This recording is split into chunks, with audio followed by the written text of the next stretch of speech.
And now, ladies and gentlemen, here's Fanny Brice's Baby Snooks.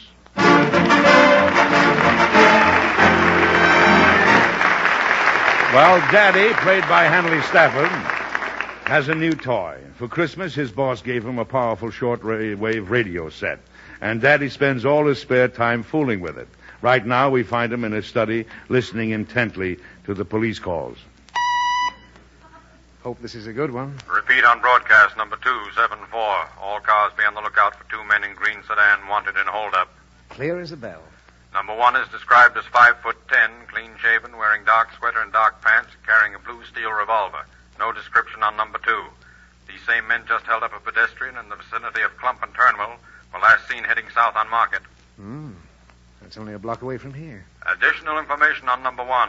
This man has a scar on his left cheek and speaks in a very high voice. That is all. Oh, I'd like to get my hands on those ruffians for 5 minutes. Why, I'd tear them apart. Stick 'em up. Oh, don't shoot, please. Did I scare you, Daddy? Snooks, what are you doing out of bed at this time of night? I had to get up.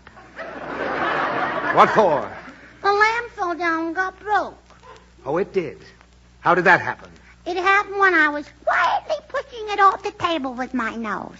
Now, what kind of insanity is that? Why should you push a lamp off the table with your nose? I was playing Pinocchio. Do you mean to tell me you haven't been sleeping all this time? I was asleep, but my nose was awake. Well, I'll wake up something else if you don't go right to bed. I'm afraid to sleep in the dark, Daddy. Oh, nonsense. Am I afraid to sleep in the dark? No, Well, but you got Mummy to look after you. never mind that. You go back to your room. All right. Daddy, What is it? when I get married, can I sleep with the light on? No. Why? Because only owls sleep in the light. Then I'm going to marry an owl. All right, marry an owl. What if he lays an egg in my bed? Oh, stop that silly talk and go to sleep. It's after 1 o'clock in the morning. No, it ain't. It is, too. You think I'd lie to you? Uh-huh. What? Let me see your watch. No. If I tell you it's 1 o'clock, it's 1 o'clock. The time is now 9:15 p.m. Who said that, Daddy? Oh, that's on the shortwave set. Uh-huh. He means Eastern Time. He's broadcasting from New York. JFTR Los Angeles Police. Oh, guess my watch is a little fast. But it's way past your bedtime anyhow. Well, why don't you go to bed? I'm listening to the police calls. What's police calls? Police calls are just... Oh, wait a minute. Here's one. Car 32, in front of the market at 10th and Main. See the woman. That is all. Are you going to see her, Daddy?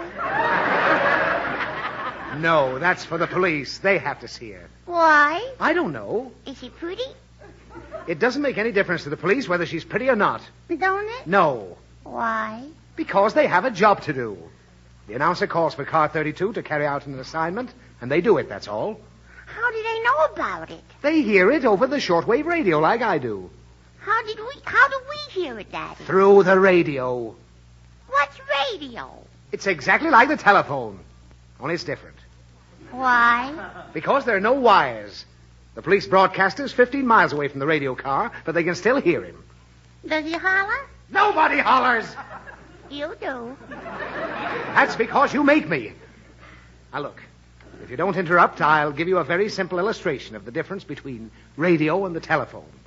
To begin with, suppose you had a dog 15 miles long. Huh? Suppose you had a dog 15 miles long. Well, where would we keep him? He's not a real dog. I want a dog, Daddy. Do you want me to explain this or not? Want. All right. Suppose you had a dog 15 miles long. One end of it's in the broadcasting station, and the other end is in the car. Which end? Any end you like. Oh, then let's put it in the rumble seat. All right. One end of the dog is in the rumble seat. Where's the middle? The middle is stretched over 15 miles. Don't it hurt him? I told you this is an imaginary dog. So one end is in the station, the other end's in the car. Now, if you kick him at one end, he barks the other. Comprehend? Copperhead. Well, what do I mean? If you kick him in the rumble seat, he barks in the station. Right. That would be the telephone. Well, what's radio? The same thing without the dog. Good night, you're going to bed. Good night. No, I ain't. Now listen, Snooks, I'm warning you. Car 11A in 22's district. Investigators shooting at the elite ballroom at 4th and Hedge. They're holding a suspect. This man might be the same one who robbed the grocery store earlier this evening. He's also wanted for forgery, possible hit and run, arson, grand larceny, and murder. Is that all? That is all. There. You see the kind of people roaming around, Snooks? Now you get in bed where you'll be safe. All right, Daddy. Car 14 at the rear of 166 North Clump, a prowler. That is all. That's our house, Daddy. Yes, so it is. Well, maybe you'd like to stay up a little longer, Snooks. No, I want to go to bed, Daddy. Okay. On the way to your room, have a look if that back door's locked. It ain't on my way to my room. Well, you can stop off in the kitchen to have a drink, can't you? I ain't thirsty. Good night. Well, good night. Kid's scared of her own shadow. If I wasn't so comfortable, I'd go see for myself. All cars, attention. 2 hold-up men in the green sedan have been seen again at North Clump. What are they hanging around here for? The man with the high voice is very dangerous. Shoot on sight. That is all. Must be a pretty tough egg if they do that. Stick 'em up. Oh, don't shoot. I'm a poor man. It's me again, Daddy. You little devil. I ought to give you a sound thrashing. Now go right to bed before I do. Good night. Kid's positively fiendish. Wait till I get hold of her in the morning. I'll... Pick him up. Snooks, I've warned you. Pick him up. Oh, you can't scare me anymore. And if you don't go to bed before I count 3, I'll give you a spanking. You hear me, Snooks? This ain't Snooks and reach for the sky. Oh, this is going too far. Oh! It's the high-voice burglar. Yeah. Don't you, please. Take anything you want. Who's there? Don't squeal. It's nobody, officer. Officer? Yes, there's a cop upstairs. I had him come in to look at the gas meter. Are you sure it's a cop? Why, of course. But if you leave, I won't turn you in. Who's there, Daddy? A cop, eh? Why, I ought to blow Oh, you. no, please don't. Open in the name of the law. Holy smoke! They're outside. I'm going. After him, Sweeney, through the front. Oh. Daddy, what happened? Huh? Oh, nothing. Terrible burglar came in, but I got rid of him. Did you? Why, certainly. I wasn't going to let that big bruiser frighten me. I took his revolver out of his hand and threw it at him. You're wonderful, Daddy. Then I pitched him out through the window.